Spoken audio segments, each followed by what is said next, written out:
Assalamualaikum warahmatullahi wabarakatuh. Halo teman-teman, perkenalkan saya Sari Wulan Suci dari Prodi Manajemen Fakultas Ekonomi dan Bisnis dari kelompok 73 Tope Ugu. Pada kesempatan kali ini saya akan menyampaikan orasi dengan tema implikasi ekonomi dan sosial dari uang kuliah tunggal UKT yang tinggi terhadap akses pendidikan tinggi di Indonesia.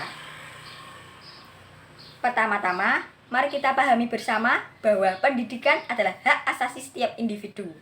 Pendidikan tinggi khususnya memegang peranan kunci dalam mencetak generasi penerus bangsa yang berkompeten dan berdaya saing yang tinggi di kancah global. Namun sayangnya, tidak semua lapisan masyarakat memiliki akses yang sama terhadap pendidikan tinggi. Salah satu faktor penghambat utama adalah biaya pendidikan yang tinggi, terutama UKT. Secara ekonomi, UKT yang tinggi membawa sejumlah dampak signifikan. Pertama, biaya yang tinggi dapat menjadi beban yang berat bagi keluarga dengan pendapatan rendah dan menengah. Banyak orang tua yang harus memutar otak untuk mencari tambahan dana agar anak mereka dapat melanjutkan pendidikan ke jenjang yang lebih tinggi. Tak jarang, kondisi ini memaksa mereka untuk meminjam uang dengan bunga tinggi atau menjual aset berharga mereka. Akibatnya, beban ekonomi keluarga menjadi semakin berat dan dapat berujung pada penurunan kesejahteraan.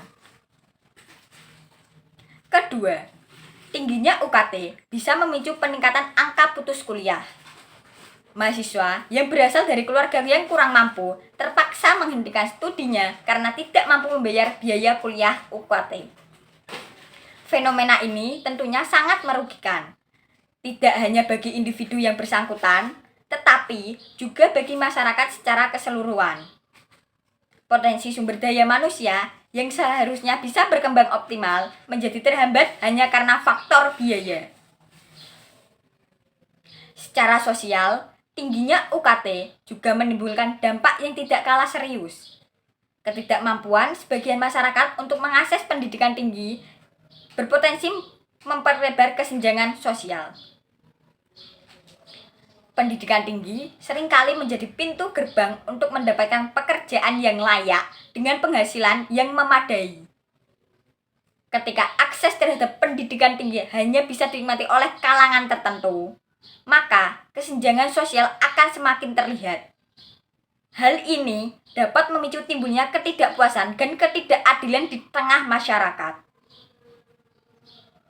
Selain itu, akses pendidikan tinggi yang terbatas juga bisa menghambat mobilitas sosial. Bagi banyak orang, pendidikan adalah jalan untuk memperbaiki kondisi hidup dan mencapai status sosial yang lebih baik. Namun, dengan tingginya UKT, kesempatan untuk meraih mobilitas sosial tersebut menjadi semakin sulit dan terhambat. Oleh karena itu, diperlukan langkah konkret untuk mengatasi permasalahan ini. Pemerintah dan pihak-pihak terkait perlu bekerja sama untuk mencari solusi terbaik.